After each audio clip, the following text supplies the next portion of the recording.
এক লোক শখ করে খেজুর গাছে উঠেছে, কিন্তু গাছ থেকে নামার সময় আর নামতে পারছিল না। তখন লোকটিকে বাঁচানোর জন্য গ্রামের সবাই এসে গাছের নিচে ভিড় করলো, কিন্তু কারো মাথায় কোনো বুদ্ধি আসছে না লোকটিকে কি করে গাছ থেকে নামানো যায়। সেই গ্রামে একজন বুদ্ধিমান লোক ছিল, সে কূপের মধ্যে পড়ে যাওয়া ব্যক্তিদেরকে উদ্ধারের কাজ করত। সেই বুদ্ধিমান লোক সেখানে এসে একটি রশি খেজুর গাছের মাথায় ছুঁড়ে মারলেন এবং খেজুর গাছের আগায় বসে থাকা সেই লোকটিকে রশিটি ধরে মাজায় বেঁধে ফেলতে বললেন, আর রশির অপর প্রান্তে কয়েকজন লোককে ধরতে বললেন।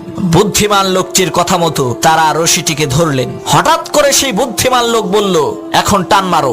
লোকেরা রশি ধরে টান দিল, সাথে সাথে সেই খেজুর গাছে থাকা লোকটি মাটিতে পড়ে মারা গেল। তখন গ্রামের লোকেরা বলল, আপনি এটা কেমন কাজ করলেন, লোকটা মরে গেল। তখন সেই বুদ্ধিমান লোক বলল, ভাই এটা লোকটার কিসমতের দোষ, আমার কোনো দোষ নাই। এই একই টেকনিক খাটাইয়া অনেক মানুষকে আমি কুয়া থেকে বের করেছি।